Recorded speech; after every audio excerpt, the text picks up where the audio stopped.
Romawi awal. Romawi berawal dari sebuah desa, yaitu sebuah desa Roma yang terletak di Jazirah Apenina. Di wilayah tersebut, sejak 800 sebelum Masehi telah dihuni koloni Ionia yang didirikan oleh Athena. Mereka di Apenina telah membentuk city-state, mengembangkan pertanian serta perdagangan. Di Apenina Tengah dan Utara, suku Eutraela mendominasi, sedangkan Ionia menguasai wilayah selatan yang berpusat di Torrente. Ionia antara tahun 800 sampai 600 sebelum Masehi melakukan kolonisasi besar-besaran di kawasan tengah dengan mendirikan kota Bizantium, sekarang adalah Istanbul. Dibukanya Bizantium oleh orang Ionia dapat mendominasi perdagangan di Laut Tengah, khususnya di sekitar Balkan. Ionia menguasai Laut Tengah dan masuk ke Apenina Selatan dengan mendirikan kota Torrente, kota yang merupakan pangkalan di arah barat. Yunani yang dipimpin Ionia dapat menguasai seluruh Laut Tengah. Etrusia tahun 900 sebelum Masehi telah memasuki Apenina Selatan dan Utara. Mereka berasal dari wilayah kecil Asia Barat masuk ke wilayah Apenina Selatan dan Utara. Etrusia dapat membawa daerah ini ke dalam pemajuan dalam kebudayaan dan peradaban. Desa Roma didirikan oleh suku Latium pada tahun 754 sebelum Masehi. Suku Latium dianggap sebagai penduduk asli kawasan Apenina. Karena itu, mereka berusaha untuk mengambil alih penguasaan di sekitar Roma, yaitu Etrusia. Tahun 650 sebelum Masehi, orang Latium berusaha melakukan ekspansi di sekitar Roma. Orang-orang Etrusia terdesak dan bergeser ke utara semua. Akhirnya, kota Roma tumbuh menjadi city-state. City-state dikembangkan semakin luas. Tahun 509 sebelum Masehi, mereka menyatakan berdirinya Romawi dengan bentuk pemerintahan republik.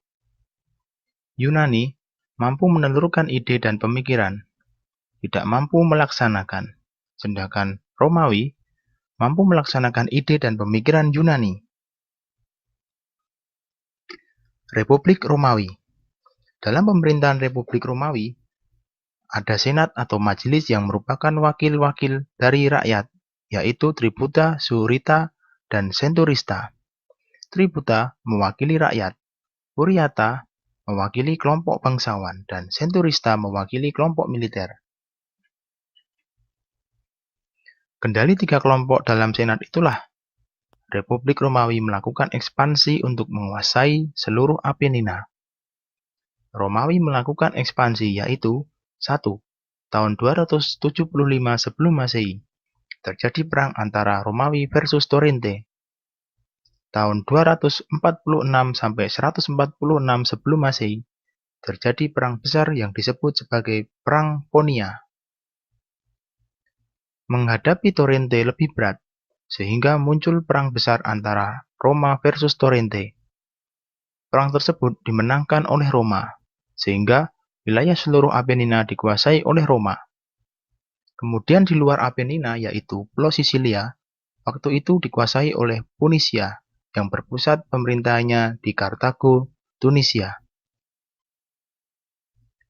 Perang Ponia. Punisia berhasil mengembangkan demokrasi dan pendekatan terhadap penduduk pribumi. Orang Punisia termasuk minoritas dan mampu menguasai mayoritas. Mampu mengendalikan kawasan yang luas. Perang ini berlangsung selama 3 kali. 1. Kasus di Pulau Sisilia. Dalam peristiwa ini, kekuatan Romawi langsung berhadapan dengan Kartago, sehingga terjadi perang besar dan Romawi menang. 2. Serangan Kartago ke Roma. Kekalahan Kartago dalam pertempuran menyebabkan dendam, memunculkan eksploitasi kekuatan sehingga sebagian Kartago digerakkan langsung menyerbu kota Roma. Dalam peristiwa ini, kota Roma berhasil dirusak kekuatan Kartago. Namun akhirnya pasukan Romawi dapat mengalahkan pasukan Kartago. Dan yang ketiga, serangan Romawi langsung ke Kartago. Dengan perhitungan, Kartago sudah lemah pertahanannya. maka Roma memusatkan penyerangan ke Kartago. Dampak peperangan. Hasil yang diperoleh Romawi dalam menundukkan Torrente dan Kartago sangat besar, yaitu perampasan perang dan sumber perdagangan, mengubah secara total dari bidang kekayaan dan pembangunan. Kekayaan itu akhirnya memunculkan konflik dalam senat. Konflik antara Tributa dan Curiata.